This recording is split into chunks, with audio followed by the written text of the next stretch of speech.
ছোটবেলায় বুঝতাম না মানুষ কিভাবে নামাজের বিছানায় কাঁদে। তারপর যখন আস্তে আস্তে বড় হতে শুরু করি তখন বুঝতে পারি, যখন মানুষের হৃদয়টা ভারী হয়ে যায়, কারো কাছে নিজের মন খারাপের কথাগুলি শেয়ার করেও শান্তি পায় না, আপন মানুষগুলোর অচেনা রূপ সামনে চলে আসে। নিজের কষ্টগুলি থেকে মুক্তি পাওয়ার জন্য দিশেহারা হয়ে নামাজের সেজদায় লুটে পড়ে, তখন চোখের পানি নিচ থেকেই চলে আসে। কাবা ঘরের গিলাপ ধরে কাঁদলেও আপনি আমাকে যে মিথ্যা অপবাদটা দিয়েছেন এটা মাপ হবে না, যতক্ষণ না আমি মাপ করছি। মানুষে দিই মরার মতন ঘুম দেয়, ঘুমাইলে মনের ব্যথা দুনিয়ার ব্যথা সব ভুইলা যায়। আমি কেন জানি এমন শান্তির ঘুম ঘুমাইতে পারি না। ঘুমাইতে গেলেও তুমি নামক দুঃখ স্বপ্ন আমারে ঘিরে ধরে। তুমি কি ভেবেছ এই যে মাঝরাতে ঝরে পড়া আমার চোখের পানি বৃথা যাবে? ভুল ভাবছ। তোমার দেওয়া আঘাতে ঝরে পড়া প্রত্যেক ফোঁটা পানির বিচার হবে। কারো জীবন থেকে সুখ কেড়ে নিয়ে কেউ সুখী হতে পারে না।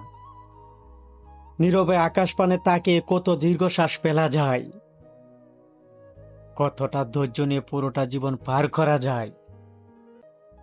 মরে যাওয়ার মতো তীব্র অনুভূতি কারো না হোক, এটা ভীষণ যন্ত্রণাদায়ক। মরতে চাইলেও যেমন মরে যাওয়া যায় না, তেমন বেঁচে থাকাটাও একটা যুদ্ধ। তেমন আপন মানুষ থেকে আঘাত ফেলেও সেটা প্রকাশ করার কোনো জায়গা থাকে না। আপন মানুষ পর হলে যন্ত্রণাটা তীব্র থেকে তীব্রতর হয়, মরে যাওয়ার অনুভূতি হয়। কি ভাবছ সব ভুলে গেছি? না, কিচ্ছু ভুলে যাইনি, শুধু চুপ হয়ে গেছি। না না, তুমি যা ভাবছো তাও না, ক্ষমা করিনি, সেটা কখনোই সম্ভব না। কারণ নিজেকে যে কথা দিয়েছি, হৃদয়ে ব্যথা দেওয়া বিশ্বাসঘাতকটাকে কখনোই ক্ষমা করব না। জীবনেও না, মরে গেলেও না। জীবনটা এমন কেন, যারা মানুষকে ঠকায় দিন শেষে তারাই কেন যেন ভালো থাকে? তাদের মধ্যে কোনো অনুশোচনা বোধ কাজ করে না, মনুষ্যত্ব কাজ করে না। একজনের জীবন নষ্ট করে অন্যজনের সাথে দিব্যি হেসে খেলে বেড়ায়। ভালোবাসার জিনিসটা নিয়ে আমার কোনো বিন্দু পরিমাণ আক্ষেপ নেই। মনের মতো একজন মানুষকে ভালোবেসেছিলাম, তবে তাকে পাইনি। সত্যি বলতে, পাওয়া না পাওয়ার হিসেব করে কখনো ভালোবাসা হয় না। এত কিছুর মাঝেও একটা সত্য কথা কি জানেন? আমি এখনো তাকে ভালোবাসি। পেলাম কি পেলাম না এসব নিয়ে আমি ভাবি না। পেয়ে গেলে নাকি ভালোবাসা কমে যায়, তাই কি ভালোবাসা অপূর্ণই থেকে যাক।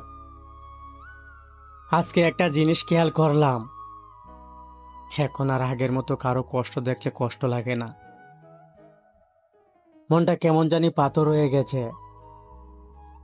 আগে কারো মন খারাপ দেখলেও আমার খারাপ লাগতো, আর এখন কারো কান্না দেখলেও খারাপ লাগে না। এমনটা কেন হলো? আমি তো এমন ছিলাম না।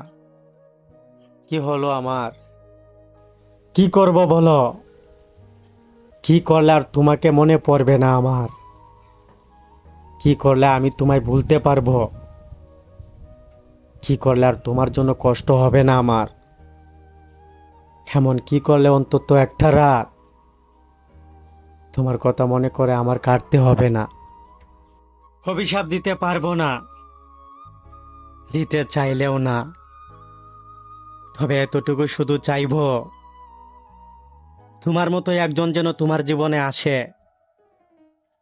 কথা দিয়ে কথা না রাখুক, ভালোবেসে আগলে না রাখো, ছেড়ে না যাওয়ার শপথ নিয়েও ছেড়ে চলে যাক, স্বপ্ন দেখে সে স্বপ্ন ভেঙে চুরে একাকার করে দিক, গল্প করতে করতে বুড়ো হয়ে যাওয়ার রাতগুলো দীর্ঘশ্বাসে ভরে উঠুক, তবেই না তুমি বুঝবে তুমি ঠিক একটা কেমন মানুষ, আদৌ মানুষ হয়েছ কিনা। সন্দেহ আছে। মানব জন্ম ফেলেই তো মানুষ হওয়া যায় না, মানুষ হতে গেলে তো মনুষ্যত্ব থাকতে হয়, থাকতে হয় সুন্দর একটা হৃদয়।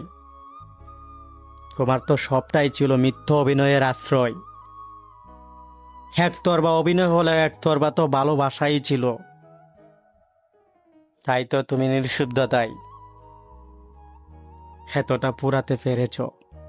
অভিযোগ নেই, অভিশাপও দেব না, জীবনটা ভরে উঠুক তোমার, তোমার মতোই পেয়ে একজন। অভিশাপ দিতে পারবো না আমি তোমাকে। হারাতে হারাতে আজ অনেক কিছু হারিয়ে ফেললাম, স্বপ্ন হারালাম, মানুষ হারালাম, পছন্দের তালিকায় যা যা ছিল সবকিছু হারিয়ে বসে আছি।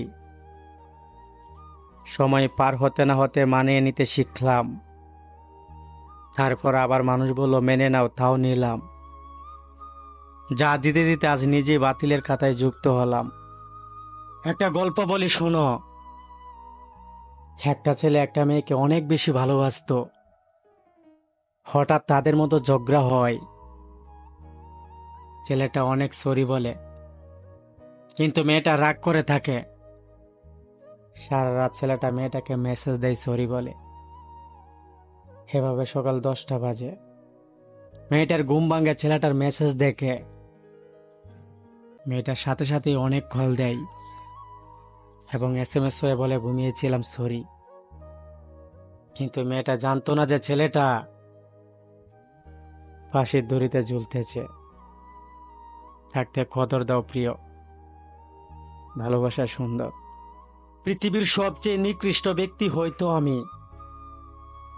আমাকে ইচ্ছে মতো কাঁদানো যায়, প্রয়োজনে ব্যবহার করা যায়, যত খুশি আঘাত করা যায়, খুব সহজে বোকা বানানো যায়, আমাকে ভুল বোঝা যায়, সব দোষ আমার উপর চাপিয়ে দেওয়া যায়। শুধু যাই না আমাকে আমার মতো করে একটু বুঝতে। ছেলেদের ভালোবাসা সবসময় উপর স্থানেই থাকবে। তুমি ভুলে যেও না তোমাকে সুন্দর রাখার জন্য একটা ছেলে কালো হয়। তোমার হাত সুন্দর রাখার জন্য একটা ছেলের হাত কালো হয়।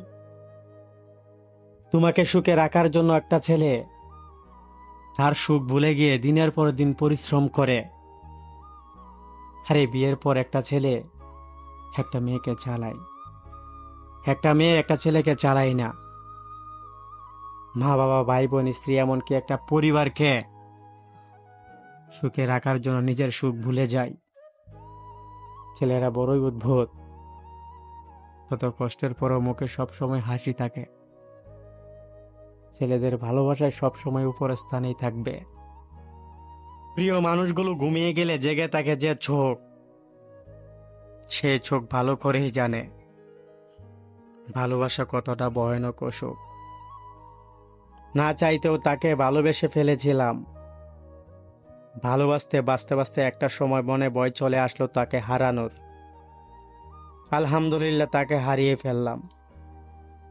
তার সাথে মাঝে মধ্যে রাগ হলে সে আমাকে বলতো আমি তোমাকে একদিন ছেড়ে চলে যাব। কিন্তু সে বেইমানি করে নাই আমার সাথে। তার কথা সে ঠিকই রেখেছিল। সত্যি তো সে আমাকে ছেড়ে চলে গেল। আমাকে ছেড়ে গিয়ে তো তুমি আমাকে ঠকাওনি, তুমি নিজেকে ঠকিয়েছ। আমি যাকে হারিয়েছি সে তো আমাকে ভালোবাসেনি, কিন্তু তুমি যাকে হারিয়েছ সে তোমাকে এক আকাশ পরিমাণ ভালোবাসতো। যাও ভালো থাকো। যার মায়ায় পড়ে তুমি আমাকে ভুলে গেছ, তাকে নিয়ে সুখে থাকো। দোয়া রইল অনেক তোমার জন্য প্রিয়।